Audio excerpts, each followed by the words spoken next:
Baliw na po. Ang init yan ito. Init.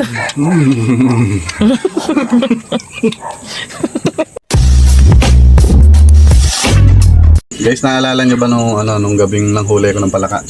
Ito yun. Pitot kalahating piraso. Luluto na natin yan. Masarap lang naman dito, adobo, di ba? Owel muna, owel. Hindi si Joel malupitan. Wangba, luya, onion, onion ba? Papaha.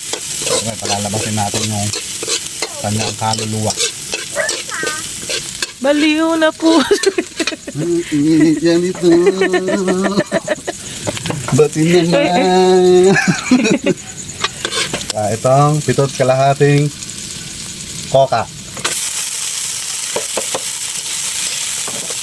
Okay, pagka ganyang sinasangkot siya yan para hindi siya mawalsa.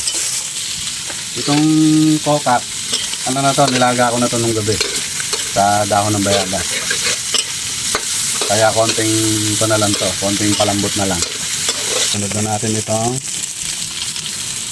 sinisis. Siyempre lalagyan natin ng pampalasa, Ajinomoto.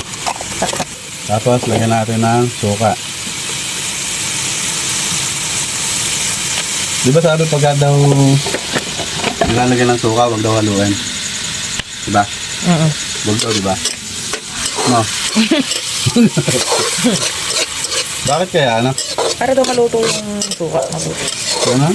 Anong konting tubig para medyo lumambot. Ayun. Konti Kasi papaya yan. Okay, takpan na natin. Pagka guys, naubos na yung butane, yung sabaw, goods na lang, yung parang mamantika.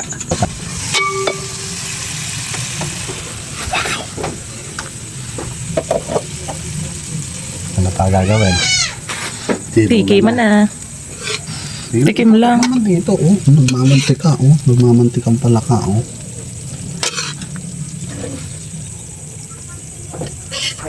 Tapos ang dami sili. Tapos, isang matinding. Sabi ko, kala ko tikim lang. Ang sarap lang ito. Init.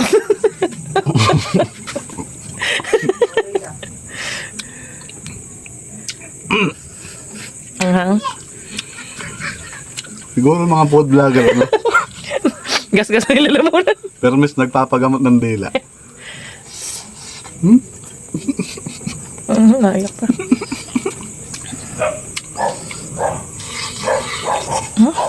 Init.